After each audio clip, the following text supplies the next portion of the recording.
बाबा सिद्दीकी के बाद सलमान खान के पास पहुंच गया लॉरेंस का मैसेज। क्या भाईजान पूरी करेंगे 5 करोड़ वाली डिमांड? लॉरेंस बिश्नोई ने जेल में बैठकर कर दिया खेल। मुंबई में मंडराने लगे शार्प शूटर। सलमान खान करेंगे अब लॉरेंस से समझौता।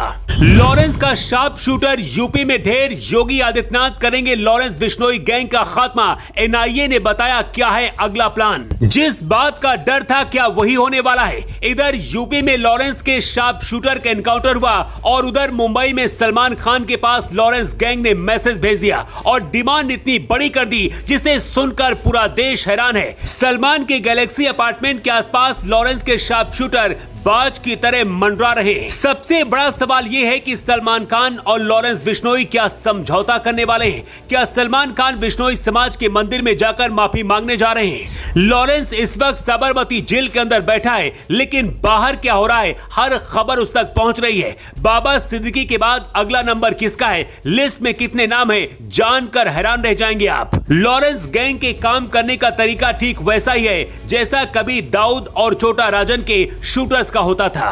उत्तर प्रदेश का धर्मराज सिंह और शिव कुमार, हरियाणा का गुरमैल सिंह, पंजाब का जिशान अख्तर, इन सभी की उम्र करीब 20 से 25 साल के अंदर है, जो लॉरेंस गैंग के इशारे पर देश के किसी भी कोने में किसी को खत्म करने के लिए तैयार रहते हैं। इसका सबसे बड़ा सबूत है बाबा सिद्दीकी, जिनकी बॉलीवुड से लेकर राजनीति में मजबूत पकड़ थी। बाबा सिद्दीकी के मर्डर के 6 दिन बाद सलमान खान को जान से मारने की धमकी मिली है। यह धमकी मुंबई ट्रैफिक कंट्रोल रूम को व्हाट्सएप मैसेज के जरिए भेजी गई है। धमकाने वाले ने खुद को लॉरेंस गैंग का मेंबर बताया है। मुंबई पुलिस के मुताबिक धमकी भरे मैसेज में लिखा है, इसे हल्के में मत लीजिए। सलमान खान को जिंदा रहना है और उसे लॉरेंस से दुश्मनी खत्म करनी है तो उसे 5 करोड़ रुपए देने होंगे। जो काम पंजाब और मुंबई पुलिस नहीं कर पाई यूपी के माफिया और गैंगस्टर को खत्म करने के बाद, अब लगता है कि योगी आदित्यनाथ लॉरेंस बिश्नोई गैंग को खत्म करने की सुपारी ले ली है। लॉरेंस गैंग के शूटर योगेश को यूपी पुलिस ने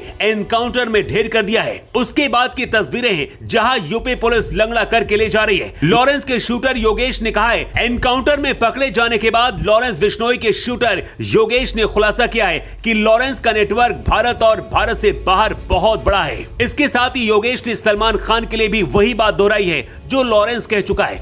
योगेश ने कहा कि सलमान खान को माफी मांग लेनी चाहिए तो ही बढ़िया है। इसके साथ ही बिश्नोई समाज के मंदिर में माफी मांगने की बात कही है।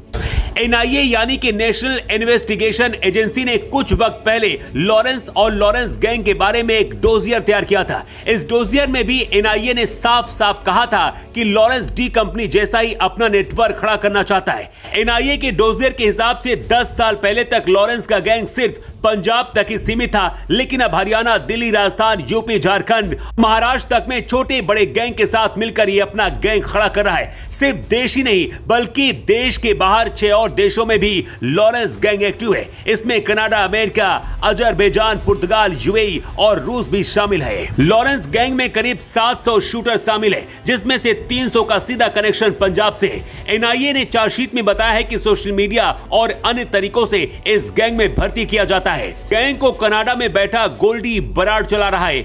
उसके इशारे पर ये शूटर कुछ भी करने को तैयार रहते हैं। अपने दुश्मनों को ठिकाने लगाने के लिए नए लड़कों को जिनका क्रिमिनल रिकॉर्ड नहीं होता है उनको पैसे देकर काम करवाते हैं। काम हो जाने के बाद भारतीय कानून से बचाकर उन्हें विदेश भेजने का भी आश्वासन दिया जाता है। मुंबई में 1993 के सीरियल धमाके के बाद अंडरवर्ल्ड भी 2 गुटों में बंट गया था।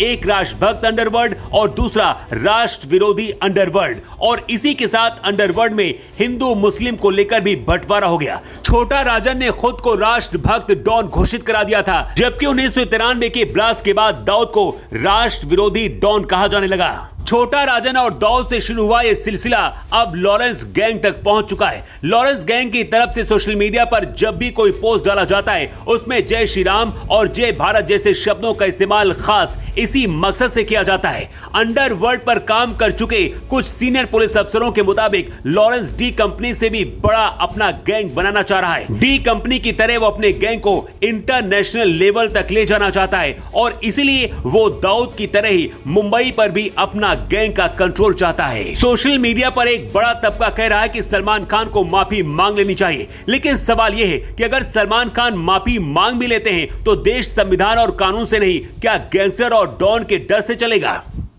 ये बात पूरी दुनिया जानती है कि बिश्नोई समाज जंगली जानवरों से बहुत प्यार करता है, लेकिन कानून हाथ में नहीं लेना चाहिए। बाबा सिद्दीकी की हत्या के बाद जिम्मेदारी लेने वाला जो पोस्ट लॉरेंस गैंग ने किया, उसमें जय श्री राम भी लिखा हुआ था। मतलब लॉरेंस गैंग खुद को देशभक्त और सनातनी दिखाने की कोशिश में लगा है। देश के अंदर बहुत सारे लोग ऐसे भी हैं जो लॉरेंस बिश्नोई को अपना आदर्श मानते हैं, लेकिन इस वक्त जिस तरह से लॉरेंस गैंग काम कर रहा है, क्या उसे खत्म करना जरूरी है या फिर नहीं? अपनी राय कमेंट बॉक्स पर लिखकर आप जरूर बताएं।